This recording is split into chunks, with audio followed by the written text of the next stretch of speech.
નમસ્કાર, આપ જોઈ રહ્યા છો પ્લેગ્રાઉન્ડ ધ સ્પોર્ટ્સ શો અને હું છું જય શર્મા. તો પ્રથમ મેચમાં જે રીતે ભારતે પ્રદર્શન કર્યું તે ખરેખર અદ્ભુત હતું. આ મેચ કદાચ ટૂંકી ચાલી પણ તેનું પરિણામ ખૂબ જ ચોંકાવનારું આવ્યું. ભારતે નેપાળને માત્ર 57 રનમાં જ ઓલ આઉટ કરીને એક તરફી જીત મેળવી અને આ ટાર્ગેટ ભારતે માત્ર 4.3 ઓવરમાં જ હાંસલ કરી લીધો અને મેચને 17.4 ઓવરમાં જ પૂરી કરી. કેવી રહી મેચ અને કોણ રહ્યું તેની અંદર કી પ્લેયર તે વિશે ચર્ચા કરીશું અને આ ચર્ચા કરવા માટે આપણી સાથે સ્ટુડિયોમાં ઉપસ્થિત છે સ્પોર્ટ્સ એક્સપર્ટ અશોક મિસ્ત્રી. અશોકભાઈ, આપનું સ્વાગત છે. Thank you so much. અશોકભાઈ, એશિયા કપની જે પહેલી મેચ રમાઈ અને જે રીતના આપણે ચર્ચા કરવાના છીએ, કેવી રહી મેચ, કોણ રહ્યું કી પર્સન, પણ તે પહેલાં જોઈએ એક ખાસ રિપોર્ટ. ભારતે એશિયા કપની પ્રથમ મેચ ખૂબ આસાનીથી 9 વિકેટે જીતી લીધી.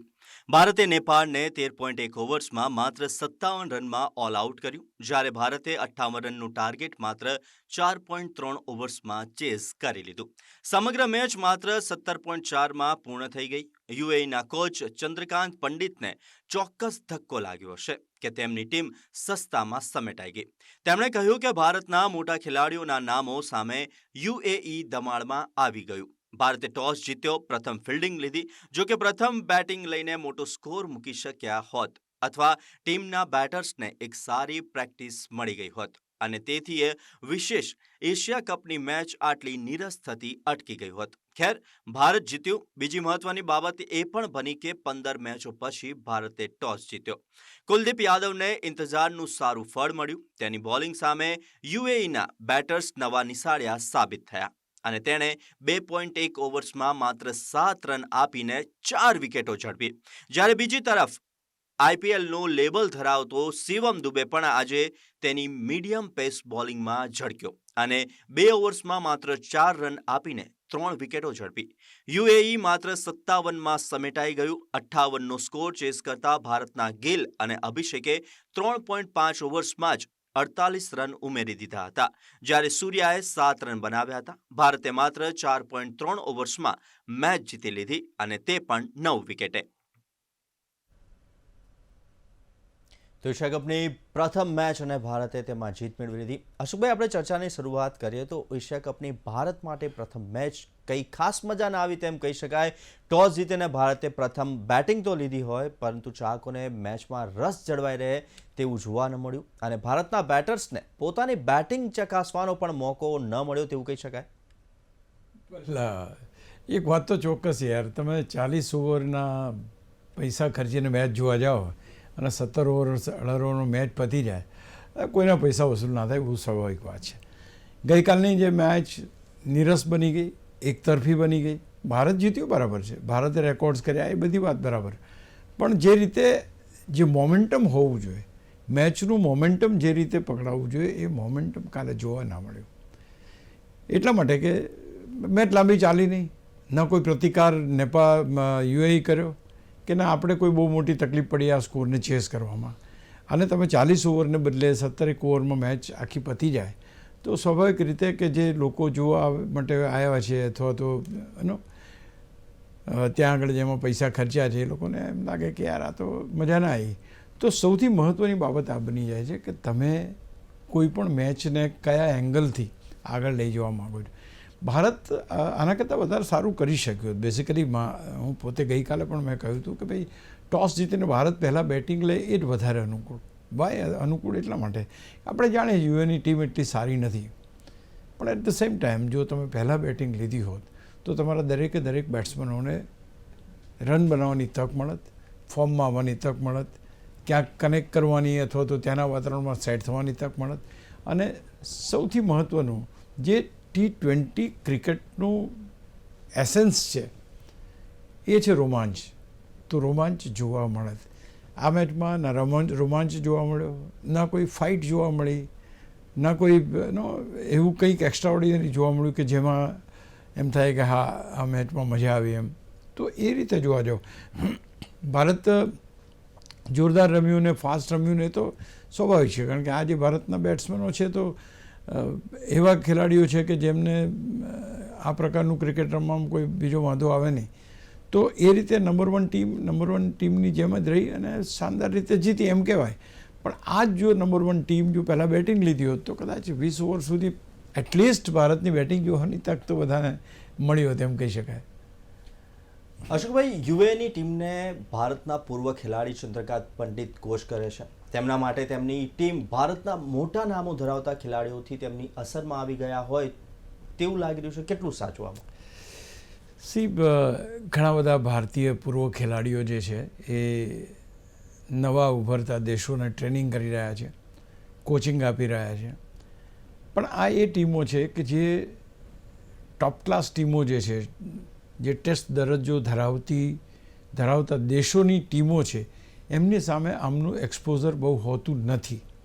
પ્રિસાઇઝલી ભારત સામે પણ એક જ મેચ એ લોકો રમ્યા છે. એ મેચ પણ 9 વિકેટથી હાર્યા હતા, આ પણ 9 વિકેટથી એ લોકો હાર્યા. તો ક્યાંક એમ કહેવાય કે આ જે એક્સપોઝર એમને મળવું જોઈએ એ એક્સપોઝર ઇન્ટરનેશનલ ક્રિકેટનું આમને મળતું નથી. એ લોકો રમે છે, જે ક્વોલિફિકેશન ટુર્નામેન્ટ છે એમાં રમે છે, દે આર ડુઈંગ વેલ, એટલે તો અહીંયા આવ્યા છે. પણ ઓવરઓલ તમે જોવા જાઓ તો એમનું એક્સપોઝર આવી મજબૂત ટીમ સામે હતું. ઇન્ડિયા, યસ, તમે જે વાત કીધી એ બરાબર, ચંદ્રકાંત પંડિતની વાત એ બરાબર છે, કારણ કે એના દેશના ખેલાડીઓ છે, ભલે અત્યારે ટ્રેનિંગ યુએઈમાં આપે છે. એવા મોટા ધરખમ નામ સામે રમવાનું કે તમે એક બોલે ચોગ્ગો માર્યો, બીજા બોલે જે બુમરાહે યોર્કર નાખ્યો, બેટ્સમેન ખબર જ ના પડી એને ક્યાં બોલ ગયો અને કેમ બોલ્ડ થયો. તો છે ભાઈ, આ તો તમે 11 એક વાઘ જેવા ખેલાડીઓ છે, એમાં કોઈ બેમત નથી. વર્લ્ડ ચેમ્પિયન ટીમ છે. અત્યારે T20 વર્લ્ડ કપ ભારતે જીત્યો છે. ત્યાર પછી ટીમ, આપણે ગઈકાલે પણ ચર્ચા થઈ હતી કે ભાઈ 24 મેચો જીત્યા છે અને 3 મેચો હાર્યા છે, એટલે રેશિયો તમે જુઓ. તો ક્યાંક ને ક્યાંક આ જે બધા નામ, શુભમન ગિલની વાત કરો તમે, કે સૂર્યકુમાર યાદવની વાત કરો, કે અભિષેકની વાત કરો તમે, હાર્દિક પંડ્યાની વાત કરો, આ બધા, તિલક વર્માની વાત કરો, ખતરનાક ખેલાડી છે. એ લોકોને તો ભૂખ, હંગર, રનની હંગર જે છે, કારણ કે આ બધો સીધો ઇમ્પોર્ટ એની થઈ છે આઈપીએલમાંથી. એટલે આઈપીએલમાં જે રીતે રમાય એ જ પ્રકારનું ક્રિકેટ, એ જ પ્રકારની આક્રમકતા, એ જ પ્રકારની બેટિંગ અને બોલિંગ આપણે જોવા મળે. હવે જે રીતે ગઈકાલે વરુણે બોલિંગ કરી, જે રીતે કુલદીપે બોલિંગ કરી, સૌથી મહત્ત્વની વાત જે રીતે શિવમ દુબેએ બોલિંગ કરી, તો ક્યાંક ને ક્યાંક એમ લાગે કે હા, આ ટીમ સામે તમારી પાસે જો ચોક્કસ રણનીતિ ના હોય, અથવા તો તમારી પાસે એક કે તમારે 20 ઓવર રમવું છે એવું તમે મનમાં નક્કી કરીને ના હો તો રમી ના શકો. તમે એવું ના વિચારો કે આપણે 200 રન ઇન્ડિયા સામે મારી દઈએ, શક્ય નથી. તો ધ બેસ્ટ પોસિબલ વે શું હતું કે તમે 20 ઓવર રમો અને એમાં જેટલા રન થાય એ તમારું ફાઇટિંગ ટોટલ બનાવો તમે. સો એમાં કદાચ એ લોકોનું જે શરૂઆત તો બહુ સરસ હતી. 42 રન સુધી તો ખાલી 2 જ વિકેટો હતી અને 10 રનમાં 8 વિકેટ પડી ગઈ. તો આ જે ધબડકો થયો એ ધબડકો, ભલે બોલિંગ સારી છે, બધું બરાબર, સાથે નબળી બેટિંગ પણ છે. તમે આજે જસપ્રીત બુમરાહને એક ચોગ્ગો મારે, બીજા બોલે ચોગ્ગો ના મારવા જઈ શકો. તમારે એને કુલદીપ યાદવને you cannot play it him lightly, Varun ચક્રવર્તીને. તો ક્યાંક મોટા નામો છે, એ તો છે જ, એમાં કોઈ બેમત નથી. અને એના કારણે આ પર્ટિક્યુલર એશિયા કપની અંદર તો આ વખતે જે ભારતની ટીમ દેખાઈ રહી છે, અથવા તો જે ટીમ રમી રહી છે, I think that is the dangerous team. આ પ્રકારની બેટિંગ અને આ પ્રકારની બોલિંગની ટીમ જે છે એ જબરજસ્ત છે. એટલે હું નથી માનતો કે એશિયા કપની કોઈ પણ ટીમ ભારત સામે ટકી શકે. આમ જોવા જઈએ તો કોઈ અપસેટ સર્જાય એ વાત તો અલગ છે, ખેર, પણ એ અપસેટ બી નથી સર્જાયો કે તો 8-9 જણા સુધી તો તમારા છગ્ગા ચોગ્ગા રમનારા માણસો છે. તો મોટા નામ છે, મોટા નામથી યુએઈ દબાણમાં આવી ગયું, બરાબર છે. દરેક દેશો ભારતથી દબાણમાં આવે એ પ્રકારની બેટિંગ, એ પ્રકારની બોલિંગ, એ પ્રકારની ફિલ્ડિંગ, એ પ્રકારની કેપ્ટનશીપ અત્યારે ભારતમાં થઈ રહી છે.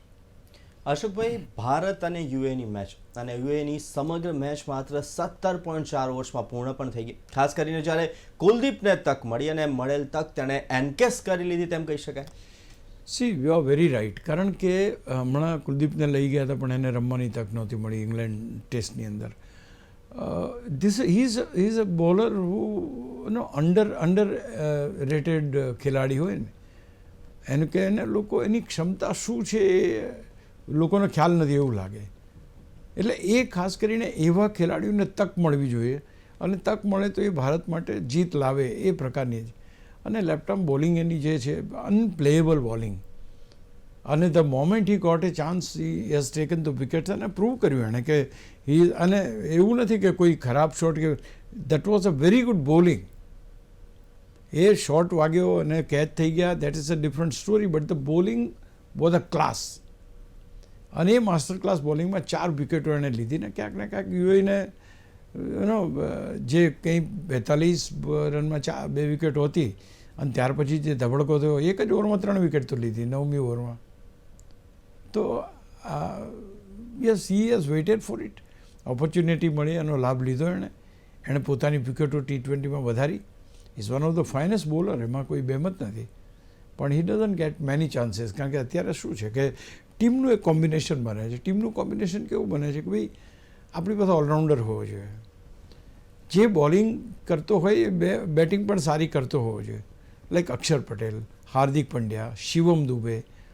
હવે સ્પેશિયલાઇઝ ખેલાડી, એ સ્પેશિયલાઇઝ ખેલાડીની ટીમમાં જગ્યા બનતી નથી આ ફાસ્ટ ક્રિકેટની અંદર, કારણ કે એને જો 10 રન કરવાનો હોય તો એ ના કરી શકે, એ વિકેટો લઈ આપે તમને.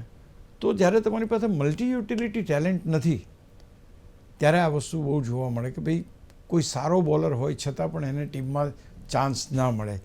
એ તમારે જસપ્રીત બુમરાહ જેવી ધાક હોય તો અલગ વાત છે. બાકી જો તમને રમાડવામાં આવે, તમે વિકેટ ના લો તો તમને ફરી તક મળે અથવા તો તક આફ્ટર તક મળે એવી શક્યતા નથી. અત્યારે જે રીતે ભારત પાસે બેન્સ્ટન છે, જે રીતેના બોલર્સ છે, બેટર્સ છે, એ બધા મોટા ભાગે ઓલરાઉન્ડર્સ. તમે અત્યારે આપણી ટીમમાં જુઓ, તમે લગભગ ઓલરાઉન્ડર્સ છે. વરુણ ચક્રવર્તી અને કુલદીપને છોડીને બાકી બધા ઓલરાઉન્ડર છે, જે સારા બોલર છે, સારા બેટર્સ પણ છે. અને એ જ બિશ્નોઈ, તમે જુઓ, બિશ્નોઈને ચાન્સ નથી મળતો because of the same thing, કારણ કે એની પાસે બોલિંગ છે, વિકેટો પણ લઈ આપે છે, પણ એ કેચ ડ્રોપ કરે છે અને બેટિંગ કરી શકતો નથી. તો ભારતીય ટીમમાં કોઈ સ્થાન નથી, કોઈ પણ ટીમના સ્થાન ના હોય, પણ જે મલ્ટી ટેલેન્ટ હોય, આઈ થિંક એ જ ભારતની ટીમમાં રહી શકે. અને એટલા માટે જેની પાસે એકલી બોલિંગ જ હોય એ વ્યક્તિએ સંઘર્ષ કરવો પડે અને એને જે કોઈ તક મળે એમાં એને વિકેટ લઈને પોતાની યોગ્યતા પુરવાર કરવી જ પડે. અહીંયા એક પછી બીજી ચાન્સ આવવાની શક્યતા નથી. અહીંયા સારું રમ્યા છો તો બીજી મેચ તમને મળશે. જો આમાં એક પણ વિકેટ એને ના મળી તો કદાચ બીજી મેચ એને રમવાની તક ના મળી હોત. અશોકભાઈ, એને પ્રૂવ કરવું પડે. કેટલાક પ્લેયર્સની વાત કરી ત્યારે હવે શિવમ દુબેની વાત કરીએ તો શિવમ દુબે મોટા ભાગે IPLનો ખેલાડી છે, પણ તેનો બોલિંગમાં ઉપયોગ કર્યો તો તેણે તેની બોલિંગ પુરવાર કરી દીધી, તેણે પ્રૂવ કરી દીધું. શું કહેવું તેના વિશે? સી બે રીતે આ વસ્તુને જોઈ શકાય.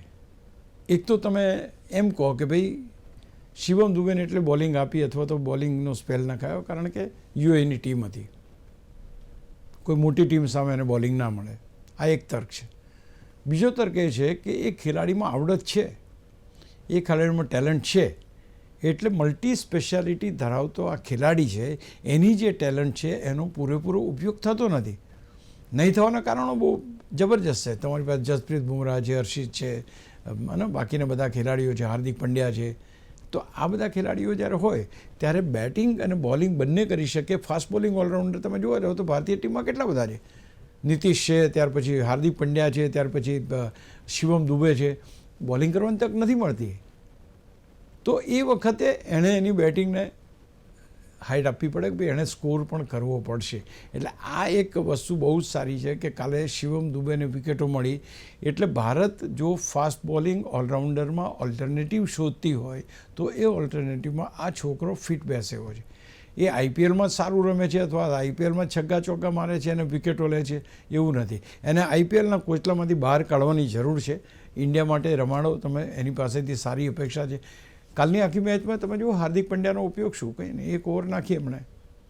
હી was not able to encash. જ્યારે આ ખેલાડીને તક મળી અને એ તક મળી, અચ્છા એ કેમ મળી? શરૂઆતના બેટર્સ બહુ જોરદાર હતા. શિવમ દુબેને તક મળી કારણ કે વિકેટો જબરજસ્ત પડી ગઈ અને ત્યાર પછીના જે બેટ્સમેન હતા એમની સામે એક્યુરેટ બોલિંગ એણે કરી. તો આ પણ એક મહત્ત્વની વસ્તુ છે. પણ એક વસ્તુ ચોક્કસ છે કે ઓલરાઉન્ડર હશે તો એને પુરવાર તો કરવું પડશે કે ઓલરાઉન્ડર છે અને he can deliver the goods. એટલે સારી બેટિંગ અને સારી બોલિંગ કરે, કારણ કે દરેક વખતે બેટિંગની તક ના મળે, તે વખતે બોલિંગની તક તમને મળી તો બોલિંગની તક બી તમારે એન્કેશ કરવી પડશે. તો તમે એક ભારતીય ટીમમાં રહેવા માટેની કાબેલિયત ધરાવો છો એવું કહી શકાય. અશોકભાઈ, આખી ટીમની વાત કરીએ તો ભારતે પોતાની ટીમમાં અભિષેક, ગિલ, સૂર્યા, તિલક અને સંજુ તેમજ શિવમ અને હાર્દિકને પણ તક આપી. શું તેઓ પોતાની જવાબદારી નિભાવવામાં સફળ થાય તેમ કહી શકાય? નહીં, કાલની મેચમાં તો ભાઈ સફળ કરવા જેવું હતું નહીં ને, એમને રમવાનું કંઈ મળવું જોઈએ ને. આજે 150 રનનો કે 200 રનનો સ્કોર મળ્યો તો એ ખેલાડીઓ રમત, અથવા તો એમની ટેલેન્ટ જે છે એ ઉપયોગ થતા. 2 જણાની ટેલેન્ટનો ઉપયોગ થયો, એ that is Kuldeep and Shivam Dube. બાકી જે બેટ્સમેનો રમ્યા છે, ઇવન અભિષેક આ રીતે જ રમે છે, એમાં કંઈ અભિષેકને એના માટે કોઈ નહીં. હા, પુરવાર કરવાનું બાકીના બધા ખેલાડીઓ છે, એ બધા ખેલાડીઓ અભિષેક છે, તિલક વર્મા છે, ત્યાર પછી સંજુ સેમસન છે, સૂર્યકુમાર યાદવ છે. તમારા કેપ્ટન સૂર્યકુમાર યાદવ છેલ્લી 7 કે 10 મેચોની અંદર સ્કોર નથી કરી શક્યા. તો પુરવાર કરવાનું ક્યારે આવે કે જ્યારે તમારી પાસે સ્કોર હોય. અહીંયા તો તમને થાળીમાં તાસકમાં તમને વિજય ધરી દેવામાં આવ્યો કે બાકી કોઈ પ્રતિકાર હતો નહીં. હવે 58 રન કરવા માટે કે એવું તો ના બને કે ઇન્ડિયા પોતાની 8 વિકેટ ગુમાવી દે, પોસિબલ નથી. તો ટીમ જોરદાર છે, એમાં કોઈ બેમત નથી. જે રીતે અભિષેક, ગેલ, સૂર્યા, તિલક, સંજુ આ બધા આક્રમક બેટ્સમેન અને ઓલરેડી પ્રૂવડ થયેલા બેટ્સમેનો છે. ઓનલી એક જ વસ્તુ હતી કે ભાઈ શુભમન ગિલ કેવું પ્રદર્શન કરે છે. કાલે શુભમન ગિલ અણનમ રહ્યા અને મેચને જીતાડી એમ કહી શકાય, પણ શુભમન ગિલ ઉપર હજુ નજર રહેશે, કારણ કે ટેસ્ટ મેચમાં સારું પ્રદર્શન કર્યા પછી T20માં પોતાનું સ્થાન બનાવવા. Is a very good batter. IPLમાં જોરદાર રીતે બેટિંગ કરી છે એવું નથી, પણ જે એસન્સ જોઈએ T20નું, એ એસન્સ એમાંથી તમારે લાવવું પડશે, અથવા તો એને શો કરવું પડશે કે હું at my will I can hit the shot. એ પર્ટિક્યુલર વસ્તુ હજુ શુભમન ગિલમાં ભારત શોધી રહ્યું છે. અને જો શુભમન ગિલમાં ભારત એ શોધી રહ્યું છે તો ભવિષ્યમાં સંજુ સેમસનને ટીમમાં પોતાનું સ્થાન બનાવવું મુશ્કેલ પડશે, કારણ કે ઓપનિંગ કરતા હતા, ઓપનિંગમાં ખેલાડી આવી ગયો, આગળ ઉપર તમારે બેટિંગ કરવાની જરૂર ના પડે એટલે તમે યુટિલાઇઝ થયા નથી. પણ જ્યારે તમે ઓપનિંગ બેટ્સમેન હોય અને ત્રીજા ચોથા ક્રમે રમવાનું આવે તો તે વખતે તમારા પરફોર્મન્સ ઉપર પણ અસર થાય. તો અહીંયા ગિલનું ટીમમાં આવવું એ સંજુ સેમસન માટે એક્ઝિટ બની જવાની પૂરેપૂરી શક્યતા છે. અશોકભાઈ, આ મેચની અંદર છે ને એક ઘટના બની હતી રનઆઉટની, અને રનઆઉટની જે અપીલ કરવામાં આવી, ને આ અપીલ કરવામાં આવી ત્યારે સૂર્યકુમાર યાદવે UAEના બેટરને પાછો બોલાવ્યો. તો શું હતી આ ઘટના? આમ જોવા જઈએ તો હી વોઝ આઉટ. જે રીતના એને ક્રીઝની બહાર ઊભો હતો અને પછી જે રીતે એને કરવામાં આઉટ હતો, અમ્પાયરે આઉટ આપ્યો, બોર્ડ ઉપર પણ આઉટ થઈ ગયો. ત્યાર પછી ડિસિઝન ચેન્જ કરવાનું લગભગ શક્યતાઓ ઓછી હોય. અને એમ કહેવાય છે કે ઇવન સૂર્યકુમાર યાદવે જઈને કહ્યું કે ભાઈ અમારા નથી એ કરવું, બિકોઝ કારણ કે તે જ વખતે શિવમ દુબેનો રૂમાલ પડી ગયો, એનું ધ્યાન ડિસ્ટ્રેક્ટ થયું અને એના કારણે આ ઘટના બની, એવું એમનું માનવું હતું. પણ જે ફેક્ટ ઓફ લાઈફ એ હતી કે ત્યાં થ્રો થયો, એ થ્રો સીધો જ આવ્યો અને ખેલાડી આઉટ છે. તો આ એક આમ જોવા જઈએ તો એમ કહી શકાય કે સ્પોર્ટ્સમેન સ્પિરિટ, હું નથી માનતો કે સ્પોર્ટ્સમેન સ્પિરિટ સાથે આને બહુ સાંકળ્યું છે, કારણ કે નિયમ તમારો જે કહે છે નિયમમાં તો તમે પડો છો, you are following in that category. અને આઉટ તમને આપવામાં આવે છે, તમને બધી રીતે ચેક કરવામાં આવે છે, થર્ડ અમ્પાયર એ કરે છે, ત્યાર પછી આઉટ ફ્લેશ થાય છે, અમ્પાયર આંગળી ઊંચી કરી દે છે. તો હું નથી માનતો કે આ એક સ્પોર્ટ્સમેન સ્પિરિટની કેટેગરીમાં આ વસ્તુને ગણવી જોઈએ. ખેર ત્યાર પછી એમણે કન્વિન્સ કર્યા અમ્પાયરને, અને અમ્પાયરે એમને રોકાવા દીધા, અને ત્યાર પછી ખેર બહુ આગળ રમ્યા નહોતા. પણ ક્યાંક ને ક્યાંક કદાચ આ એક ઘટના એક સ્પોર્ટ્સમેન સ્પિરિટ તરીકે લેવા કરતાં હું કહીશ કે આ એક UAEની ટીમને આપેલો એક તક છે કે ઓકે ચાલો વાંધો નહીં, તમે રમી લો. પણ એ તક આ રીતના આપવામાં જ આવી છે, એની તો કોન્ટ્રાવર્સી અત્યારે ઊભી છે કે once the batsman is out, third umpire refer થઈ ગયો છે, આઉટ આપી દેવામાં આવ્યો છે, અને પછી એ ખેલાડીને તમે પાછો બોલાવો છો. એ ગોન આર ધ ડેઝ. પહેલાં એવું હતું કે ભાઈ તમારી પાસે પૂરતી એટલી બધી ટેકનોલોજી નહોતી, તે વખતે આવી ઘટના એક બે બનેલી છે કે ભાઈ તમે કોઈ ખેલાડીને પાછો બોલાવો. પણ અત્યારે જ્યારે તમારી સામે આટલી બધી ટેકનોલોજી છે, એક રિપ્લે છે, તમારો સ્નીકોમીટર છે, તમારું બોલ ટ્રેકર છે, આ બધી વસ્તુ હોય ત્યારે આ પ્રકારનું ડિસિઝન ચેન્જ કરવું એ ક્યાંય એ થતું નથી. તો ખેર એક સૂર્યકુમાર યાદવે એક રિસ્પેક્ટફુલ ગેસ્ચર કર્યું એમ આપણે માનીને જવા દઈએ તો બરાબર છે. અશોકભાઈ, 93 બોલ બાકી હતા અને ત્યારે ભારતીય ટીમનો વિજય એ મોટામાં મોટો વિજય છે. તો આ જીતથી કેટલું ખુશ થવાનું? મારી દ્રષ્ટિએ આ ખુશ થવાની જીત નથી, to be very precise. Okay, record બની ગયો આપણે સૌથી વધારે રન્સની, પણ ભારતે આવા વિજય મેળવ્યા છે. એટલે એવું નથી કહેતો કે ભારતની ટીમની શક્યતા 250 રનની છે. There is nothing wrong in એનો હું ભારતની ટીમને ઓછી પણ જે આનંદ જોઈએ જે પર્ટિક્યુલર વસ્તુથી થોડોક મજા આવે એ મજા ક્યાંક ના એ હું એમ ઈચ્છતો હતો કે ભારત બેટિંગ લે અને ભારત જો ટોસ જીતીને બેટિંગ લે તો સમીકરણ અલગ હોય. તમે વિચાર કરો 200-250 રનનો સ્કોર થયો હોય અને ત્યાર પછી ભલે યુએ ચેઝ કરે ના કરે શું કરે એ સેકન્ડરી વસ્તુ છે, પણ તમારી બેટિંગ, તમારા ખેલાડીઓની બેટિંગ, પહેલી વસ્તુ તો તમને એની પ્રેક્ટિસ મળે, બીજી વસ્તુ કે લોકોના પૈસા વસૂલ થાય. 40 ઓવરની મેચ 17 ઓવરમાં પતી જાય, કોને ગમે યાર? તમે આજે 5,000ની ટિકિટ લઈને ગયા હોય ને તમને આવી રીતના મેચ જોવા મળે, ના ગમે, સ્વાભાવિક છે. ક્રિકેટ ટેસ્ટ મેચની અલગ વાત છે. આ જે છે પ્રેક્ષકો દ્વારા, દર્શકો દ્વારા ચાલતી ક્રિકેટ છે, એટલે કે T20. એમાં રોમાંચ, ચોગ્ગા છગ્ગા, આ પ્રકારની વિકેટો, આ બધી વસ્તુ it is a part of it. આપણે ખાલી વિકેટો જ જોઈએ.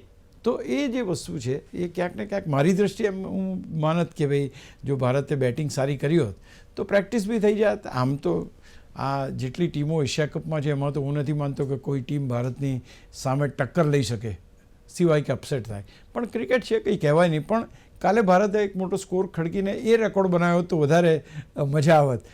જે એણે 93 રનથી જે મોટા રનના અંતરથી આપણે જીત્યા એના કરતાં મને પેલું વધારે ગમત એમ કહી શકાય. અશોકભાઈ, કાલની મેચ ભલે ભારત જીત્યું પરંતુ સૌ કોઈની એક નજર હતી કે રોમાંચ જોવા મળશે, ચોગ્ગા છગ્ગા જોવા મળશે અને કંઈક નવો સ્કોર જોવા મળશે, પણ તે જોવા ન મળ્યો. ખેર, ભારતનો ભવ્ય વિજય થયો અને બડે આરામશેમાં આજની ચર્ચા આ હતી. અશોકભાઈ, આપ ચર્ચામાં જોડાયા તે બદલ ખૂબ ખૂબ આભાર. Thank you. તો આવી જ દરેક સ્પોર્ટ્સ ઇવેન્ટ્સના પ્રિવ્યૂ, રિવ્યૂ, એનાલિસિસ અને ડિસ્કશન માટે જોતા રહો પ્લેગ્રાઉન્ડ ધ સ્પોર્ટ્સ શો. નમસ્કાર.